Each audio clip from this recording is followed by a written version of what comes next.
Regional ring road త్రిపులార్లో ఎవరైతే భూ నిర్వాసితులు ఉన్నారో వాళ్ళకు అన్యాయం జరుగుతుందని మాకు న్యాయం జరగాలనే ఉద్దేశంతో ఈరోజు హెచ్ఎండిఏ కార్యాలయం అమీర్పేటలో ధర్నా కార్యక్రమాన్ని అయితే నిర్వహిస్తున్నారు. వాళ్ళు ఆ రైతులు ఎదుర్కొంటున్న సమస్యలు ఏంటందని వాళ్ళే తెలుసుకున్నాం. సార్, మీరు ఇప్పుడు త్రిపులార్లో మీ భూమి పోతుంది, ఎన్ని ఎకరాలు పోతుంది, గవర్నమెంట్ ఏం చెప్తుంది మీకు? నాది 5 ఎకరాల భూమి పోతుంది. ఇంకా గవర్నమెంట్ ఏం చెప్తుంది ఇంతవరకు అయితే సమాధానం లేదు. మరి భూమి ఇస్తాననే సమాధానం లేదు, డబ్బులు ఎంత ఇస్తామనే సమాధానం లేదు. ఇంతవరకు మాకు అధికారులు మా దగ్గరకు వచ్చిన పాపానే ఏం లేదు. ఎవరు రాలేదు, మేము ఎవరు మాకు సమాధానం చెప్పింది ఏం లేదు. మేమే వస్తున్నాం, పోతున్నాం, కొట్లాడుతున్నాం, చేస్తున్నాం. నా బాధ నాదే. ఇంకా అందరి బాధలు దాని గురించి అని అందరు వచ్చి జనం అంతా వచ్చారు. కానీ ఫస్ట్ అలాట్మెంటు కేసీఆర్ చేసిన అలాట్మెంటు అది అయితేనేమో రైతులకు ఏమంత ఇబ్బంది లేదు. గుట్టలు గైరాన్లు అవి ఉన్నాయి. రెండో అరేంజ్మెంట్ ఏం చేశారంటే మాటల పెద్దమళ్ళ చిన్నమళ్ళ మధ్యాహ్నంగా అప్పుడు కొంత గైరాన్లు గుట్టలు తగిలి రైతులు కొంత తక్కువ ఉన్నారు. అప్పుడు ఎవరు ఏం లేదు. ఇప్పుడు 3వ లైన్ చేసారు కాబట్టి 3వ లైన్ మొత్తం సన్నకారు రైతులే అయిపోతున్నాయి. 3వ లైన్ అరేంజ్మెంట్ అయితే 3వ లైన్ అరేంజ్మెంట్ ఊళ్ళో అదే మాడుల ఊరు అవతలంగా చేస్తారు కాబట్టి దాని నుంచి మొత్తం సన్నకారు రైతులు అయిపోతున్నాయి. భూస్వాములు ఎవరు పోతలేవు. అయినా కూడా ఒక్కొక్క ఎమ్మెల్యేకు ఒక్కొక్క ఎంపీకు 300 ఎకరాలు 400 ఎకరాలు 500 ఎకరాల దగ్గర ఉన్నాయి. అంటే ఇప్పుడు సన్నకారు రైతులు అన్నీ కలిపి ఒక ఊరు పేరు మీద 400-500 పోతున్నాయి. అంటే మరి ఒక ఎమ్మెల్యే అదే భూమి పైసలు తీసుకొని మాకు వాళ్ళ భూమి మాకు ఇస్తే ఏం మాకు ఉండదు కదా. రైతులను కాపాడిన వాళ్ళు అవుతారు. ఆ భూమి వాళ్ళు తీసుకుని మా భూమిలో పైసలు వాళ్ళే తీసుకున్నాను. ఆ భూమి మాకు ఇవ్వమను. అలా 2 ఎకరాలు పోతే 1 ఎకరన్నర ఇవ్వను. 6 ఎకరాలు మేము కూడా పెట్టుకుంటాం. 2 ఎకరాలు నాది పోతుంది అనుకో, సపోజ్ చెప్తున్నా. 2 ఎకరాలలో 1 ఎకరన్నర ఇవ్వను. 6 ఎకరాలు మేము కూడా పెట్టుకుంటాం. అట్లా ఆ విధంగా మరి వాళ్ళ భూస్వాములు కూడా మా భూమి తీసుకొని మాకు భూమి ఇస్తే ఏ లుల్లులు ఉండవు. భూమికి భూమి కావాలని అడుగుతున్నారు. ఆ భూమికి భూమి కావాలి. ఇంకొక విషయం, ఉత్తర తెలంగాణ 35 కిలోమీటర్లు ఉంది త్రిపులార్కు, అదే రౌటర్ రింగ్ రోడ్కు. దక్షిణ తెలంగాణ 70 కిలోమీటర్లు పెరగడం కారణమైంది. ఒక్క రౌటర్ రింగ్ రోడ్ నుంచి ఓఆర్ రింగ్ రోడ్ నుంచి 70 కిలోమీటర్లు పెంచారు. అంటే 70 కిలోమీటర్లు వేరే అంత అది దేనికి సంబంధం? అంటే ఎంతమంది భూములు పోతాయి? ఇంకొకటి, ఇప్పుడు హైదరాబాద్ నడిబొడ్డు నుంచి 100 కిలోమీటర్లు అవుతుంది. ఏడికి మాడుల మండలం త్రిపులార్ ఆయన తీసిన రోడ్డు. ఆ నుంచి ఆంధ్ర 100 కిలోమీటర్లు అవుతుంది. ఆ నుంచి ఆంధ్ర 100 కిలోమీటర్లు అవుతుంది. అయితే 100 కిలోమీటర్లకు ఆంధ్రకి సౌకర్యం జరుగుతున్నట్టే కదా. మనకెంత జరుగుతుందో ఆంధ్ర కూడా అంతే. భూములు పోయేది, భూమి కోల్పోయేదో తెలంగాణ భూములు ఆంధ్రకు సౌకర్యం. ఆంధ్రకు మణిహారం అవుతుంది, ఈ తెలంగాణకు ఊరిహారం అవుతుంది. ఆంధ్ర నుంచి 100 కిలోమీటర్లు వచ్చి రోడ్ ఎక్కిందంటే మొత్తం అంతా తిరిగిపోతాడు. మనం కూడా అంతే అవుతుంది. భూములు మనకు నష్టం అవుతుంది, ఆంధ్రకు లాభం జరుగుతుంది. ఇది రేవంత్ రెడ్డి, చంద్రబాబు ఈ ఇద్దరు ముఖ్యమంత్రులు పదుకొని అది మోడీని నోరు నొక్కించి అంత దూరం తీసుకుపోవాల్సిన అవసరం అలాగే రేవంత్ రెడ్డి. మాది వికారాబాద్ జిల్లా పులిస్మామిడి గ్రామం అండి.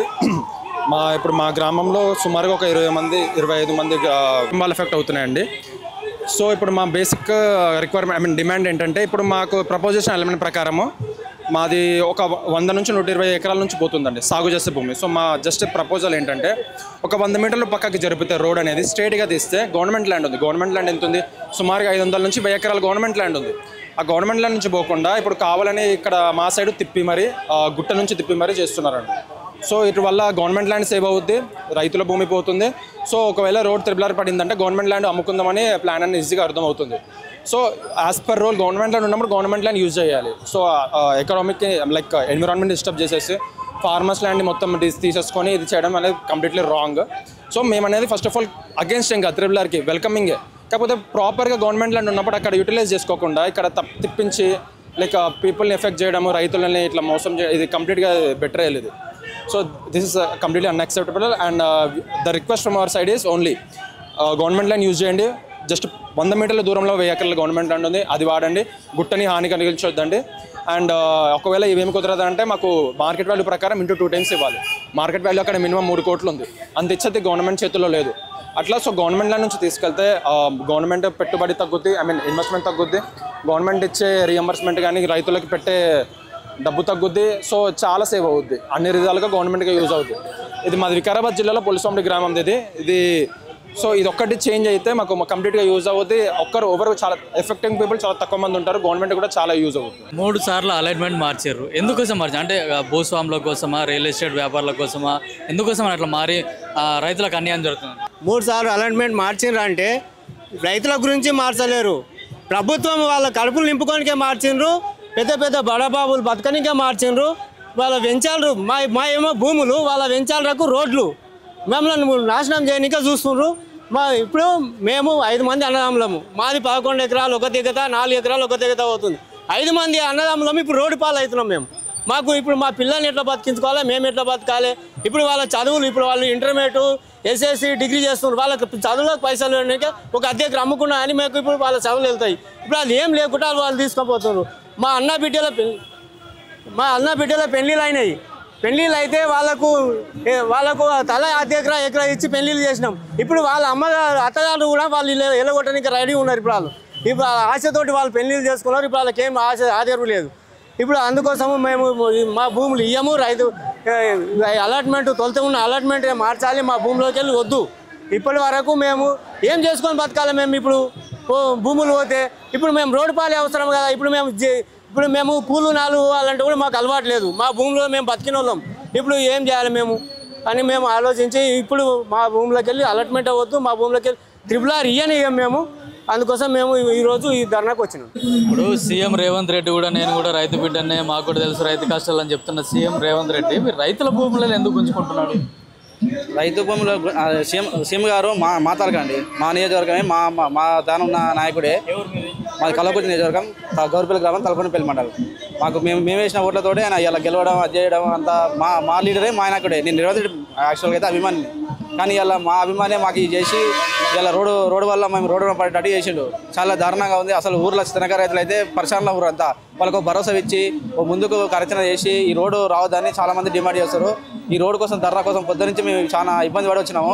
పొద్దుగాల 5 గంటలకే వచ్చి పోలీసు వాళ్ళు హౌస్ అరెస్ట్ చేసి ఎక్కడిదక్కడ నిర్బంధం చేశారు. అయినా సరే మేము ఛేదించుకొని వచ్చి మరీ అలా వచ్చి ఇలా మైత్రివనం కాడ ధర్నా చేయడం కోరడం జరుగుతుంది. అలా చెప్పండి. అంటే ఇప్పుడు అలైన్మెంట్ మొత్తం జరిగినంత భూస్వాముల కోసం, బడా వ్యాపారుల కోసం ఖచ్చితంగా భూస్వాముల కోసం, బడా వ్యాపారులు, రియల్ ఎస్టేట్ వ్యాపారుల కోసం అలైన్మెంట్ మార్చారు. మా గవర్నమెంట్ గ్రామంకి వెళ్ళి 4 అలైన్మెంట్లు ఉన్నాయి. 1 కాదు 2 కాదు. ఫస్ట్ చేంజ్ చేసినట్టే 2 ఒక చేయాలి. 2,000, 3,000, 4 అలైన్మెంట్ ఉంది. మాకు తెలియకుండానే సర్వే నెంబర్లు ఇచ్చేశారు. మాకు 1, 2 ఎకరాలు ఉన్నాం. అంతా సన్నకారు రైతులమే ఉన్నాం. ఇదంతా భూస్వాముల కోసం, బడా ఎమ్మెల్యేల మినిస్టర్ వాళ్ళ కోసం ఇదంతా అలైన్మెంట్ మార్చారు. దీనికి కేంద్ర ప్రభుత్వం, రాష్ట్ర ప్రభుత్వం ఖచ్చితంగా వాళ్ళకు తెలియాలి. కేంద్ర ప్రభుత్వం కూడా ఒకటే మాట అడుగుతున్నారు. ఇలా నువ్వు దేశానికి రైతే రాజు అంటారు. రైతుని నమ్మక విరిచేస్తారు. ప్రతి ఒక్కరు భూమి ఉంటే భూమి పంట పండించుకొని ఏదైనా రైతులు బాగుంటారు. పైసలు ఇస్తే రైతులు ఏం చేస్తారు? ఎక్కడ పోతారు? దాన్ని నమ్ముకో రైతుల వల్లనే 4 కుటుంబాలు బాగుపడతారు. ఎమ్మెల్యేలు వచ్చి వ్యవసాయం చేస్తారా? చేయలేరు కదా.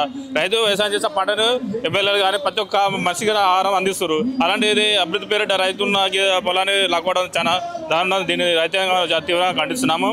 ఇది మా ఎమ్మెల్యే గారు అడిగినా కానీ, మినిస్టర్లు అడిగినా కానీ, ఆర్డీఓని అడిగినా కానీ, కలెక్టర్ గారు అడిగినా కానీ, HMD ఆఫీస్ ఇప్పటికి 2 సార్లు వచ్చాయి. మాకేం తెలియదు. మాకు పైన వచ్చి ఇంకేరికి వెళ్ళి ఆకాశం నుంచి వచ్చిన పర్మిషన్. మరి ఎమ్మెల్యే ఏం చెప్తలేరు, స్థానిక మంత్రి ఏం చెప్తలేరు, మంత్రి కూడా తెలియదు అంటారు కోమటిరెడ్డి వెంకటరెడ్డి గారు. మా రేవంత్ రెడ్డి మా తాలూకా మా నియోజకవర్గం ఆయన సపోర్ట్ చేస్తలేడు. ఇప్పుడు తెలంగాణ రాకముందుకి ఎకరాలు 1 లక్ష రూపాయలు ఉండే.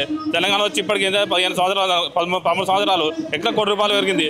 అలాంటిది ఫ్యూచర్ 2035, 47 ఎంత కావాలి? 1 ఎకరా 10 కోట్లు పోతుంది. మరి 10 కోట్లు ఇవ్వమని చెప్పండి. ఇప్పుడే మేము ఇష్టపూర్వకంగా, లిఖితపూర్వకంగా చేస్తాము. అవును బ్రో, అదే చెప్తాను. ఇప్పుడు మార్కెట్ రేట్ ఎక్కడ ఉంది? 2035 ఎకరం ఎంత అవుతుంది? డెవలప్మెంట్ పేరు పోతే 7 కోట్లు, 8 కోట్లు, 10 కోట్లు పోతాయి. 10 కోట్లు ఇచ్చేసాం. మేము ఇష్టపూర్వకంగా ఇచ్చేస్తాం. అలాంటి నువ్వు 10 లక్షలకు, 5 లక్షలకు, 2 లక్షలకు అడిగితే అంటే మేము ఎంతగానో నష్టపోవాలి. చాలా మంది రైతులు చాలా ఆందోళన చెందుతారు. మీరు ఏదో క్లారిటీ చెప్పాలి. ఫస్ట్ అడగాలి. మా పట్టపూలగా మా పర్మిషన్ తీసుకోవాలి. ఇలాగ రోడ్ రాబోతుంది. గ్రామాలకు వచ్చి మీరు ఇష్టపూర్వకంగా ఇస్తారా, ఇవ్వరా, మీకు ఏం కావాలని అడగాలి. మాకు తెలియకుండా సర్వే నెంబర్లు ఇచ్చేసి అలైన్మెంట్ మార్చి ఈరోజు ఈ అలైన్మెంట్, ఇంకో అలైన్మెంట్, ఇట్లా 4 అలైన్మెంట్ మా గవర్నమెంట్ గ్రామ ప్రజలు ఇలా తిండిలేక రోజు ఆరోగ్యంగా చికిత్సపడరు. రోజు పికర్ చేసి వాళ్ళు ఏ విధంగా రోడ్ వస్తుందో ఏ విధంగా చేస్తారో పంటలు పండించుకోకుండా మొత్తం మా పాడి పశువులు మొత్తం పాల వ్యాపారాలు పత్తి భూమి మీద ఏ పంట వందో మా సర్కిల్ అంతా పంట వందది. అలాంటిది అలా రైతుని వెన్నెముక చేసారు. పెద్ద పెద్ద వాళ్ళు చెప్తారు కదా దేశానికి రైతే వెన్నెముక అలాంటి అలాంటి డైలాగ్ కొడతారు. ఇలా రైతులకు సపోర్ట్ చేయరు ఏక నాయకుడు. అందరూ సైలెంట్గా ఉంటారు. ఓన్లీ రాజకీయ లబ్ధి కోసం ఇలా అవసరానికి వచ్చినప్పుడు రైతే రాజా అని మాట్లాడతారు. ఇలా రైతులకు ఇంతగానో అన్యాయం ఉంది. ఆ ఫార్మాసిటీలకు అంత పొలాలు 30,000 ఎకరాలు ఏంది అని ఎట్లా బతుకుతుంది వాళ్ళు? ఏ కంపెనీలో పోయి సెక్యూరిటీ జాబ్ చేసుకొని బతకాలి? 30,000 ఎకరాలు ట్రిపుల్ ఆర్ అని గ్రీన్ ఫీల్డ్ రోడ్ అని ఆ రోడ్ అని ఈ రోడ్ అని మొత్తం తరగా మొత్తం రోడ్లు వేయరు. మరి వ్యవసాయం ఏం చేయాలి? మరి మేము వ్యవసాయం చేస్తే మీరు మంత్రులు కానీ ఎమ్మెల్యేలు కానీ మీద ఆఫీసర్లు కానీ వాళ్ళు మీరు తినేది మా వెనుక మీరేగా బతుకుతుంది. చెప్పు దీన్ని తీవ్రంగా ఖండిస్తామని గవర్నమెంట్ ఒకటే హెచ్చరిక చేస్తాం. కేంద్ర ప్రభుత్వం కానీ రాష్ట్ర ప్రభుత్వం కానీ మా భూములు అయితే మేము మీరు ఏమైనా చేసుకో లేదంటే మాకు ఎంత పొలాలు వద్దో మాకు వేరే పొలాలు కట్టియాను వేరే పొలాలు ఇవ్వమని చెప్పండి. దాన్ని తగ్గట్టు మేము ఒప్పుకుంటాము. అంతేగా మేము పొలం కట్టియాను రేటు సగ కట్టియాను మా పంపించిన కూడా సర్వే నెంబర్లు ఇస్తారు. అది ఇవ్వాలని ఇక మారుస్తారు. అట్లయితే దీన్ని తీవ్రంగా ఖండిస్తున్నామండి. చాలామంది యువత రైతులు బీటెక్ చేసిన వాళ్ళు ఉండరు, బీ ఫార్మసీ పీజీ అందరూ చేసేసి ఎవరి కింద బతికేందుకు మాకు పొలం ఉంది. పాడి పశువులు వచ్చి పాల వ్యాపారాలు చేస్తారు, పంటలు పండిస్తారు. ఇలా యువత మొత్తం వ్యవసాయం చేయడానికినే మొగ్గుపుతారు. ఏ జాబ్ పోయినా సాఫ్ట్వేర్ జాబ్ పోయినా 4 రోజు 3 రోజు 5వ రోజు జాబ్ తీసేస్తారు. అలా ఓన్ కింద ఎందుకు బతకాలి? మా సొంతం మాకు పొలం ఉంది, వ్యవసాయం వస్తుంది, మాకు వ్యవసాయం చేసుకొని బతుకుతాం. అలాంటి ఇలా రిపేర్ వచ్చి ఇలా యువరాతులని మొత్తం నిరాశపడితే ఎట్లా? రేపు వ్యవసాయం ఎవరు చేస్తారు? ఇలా నాకు ఒక ఆస్ట్రేలియా చదవాలి, అమెరికా చదవాలి, ఆడ జాబ్ చేయాలి, ఏ జాబ్ కలగ అంటారు. కానీ ఈ రైతు కోసం ఇలా వ్యవసాయం చేయాలని యువ రైతులు ఇలా చూస్తారు. అలాంటి యువ రైతులకు నిరాశ చేసే ఎట్లా ప్రభుత్వం దీన్ని తీవ్రంగా ఖండిస్తున్నాము. ఇప్పుడు మెట్రో రైలు తీసుకోవడానికి వాళ్ళ దగ్గర 15,000 కోట్లు ఉంటాయి కానీ రైతులకు ఇవ్వడానికి డబ్బులు ఉండట్లేదు. మీరు outer ring road regional ring road కూడా పోకుండా ఉండడానికి కూడా మీరు రైతుల పక్షాన పోరాడుతున్నారు. ఈనాడు హెచ్ఎండిఏ కాడ మేము ధర్నాకు పిలుపునిచ్చాం. గతంలో హెచ్ఎండిఏ ఆఫీస్లో కూడా వినతి పత్రాలు 6,000 వినతి పత్రాలు ఇస్తే కనీసం హెచ్ఎండిఏ 1,500 మాత్రమే చెప్పింది. మిగతా తప్పుల తడగా పెట్టింది. తెల్లారే రాష్ట్ర ప్రభుత్వం బదిలీ వేటేయడం జరిగింది. రైతుల పక్షాన ఏ ఒక్క నాయకుడిని బదిలీ వేటేస్తూ ఉన్నారు. గత ప్రభుత్వం బీఆర్ఎస్ ప్రభుత్వం మొత్తం చేసిందని కాంగ్రెస్ ప్రభుత్వం తప్పుడు సమాచారం ఇచ్చింది. ఆ ప్రభుత్వం ఓన్లీ 6% చేసా ఉంది. Triple R regional ring road Bharat Mala నుంచి తొలగించడం జరిగింది. అక్కడ ఇప్పుడు రాష్ట్ర ప్రభుత్వం కమిషన్ల కొరకు కకృతిపడి వీళ్ళు కావాలని రీజనల్ రింగ్ రోడ్ని వాళ్ళ ఇష్టానుసారంగా మార్పులు చేసుకుంటా ఉన్నారు. మెట్రో రైలు నడుస్తున్నట్టు పరిస్థితి 15,000 కోట్లు పెట్టుబడి పెట్టి కొంటా అన్నారు. మాకు 5,000 కోట్లు స్వచ్ఛందంగా ఇస్తాం. ఈ ధర్నా ఎందుకు, ఈ రాస్తారోకోలు ఎందుకు, ఈ లొల్లు ఎందుకు? నువ్వు ఎన్ని వేల కోట్ల మందికి ఇచ్చుకున్నా ఏం కాదు. అంటే నీ బడాబాబులని, నీ చుట్టూలని, నీ బంధువులని, నీ బడాబాబులని కాపాడుకోనికి, ఫార్మా కంపెనీలను కాపాడుకోనికి 1,000 కోట్లు లబ్ధి చెందడానికి చేస్తూ ఉన్నావు కనుక మేము ఇప్పుడు తీవ్రంగా ఖండిస్తూ ఉన్నాం. రీజనల్ రింగ్ రోడ్కు భూమి ఇచ్చేది లేదని చెప్తున్నాం. వంకర్లు తిరిగినటువంటి భూమి మేము అడ్డుకుంటామని చెప్పి తెలియజేస్తూ ఉన్నాం. బడాబాబులని కాపాడడం కొరకే కమిషన్ల కొరకు కకృతిపడే ఈ 10,000 కోట్ల ప్రాజెక్టులు వస్తే రాష్ట్ర ప్రభుత్వంలో ఎమ్మెల్యేలు మంత్రులు వాళ్ళ కమిషన్ వస్తుంది బాగుపడుతున్న ఉద్దేశం తప్ప వేరే కాదని చెప్పి తెలియజేస్తా ఉన్నాం.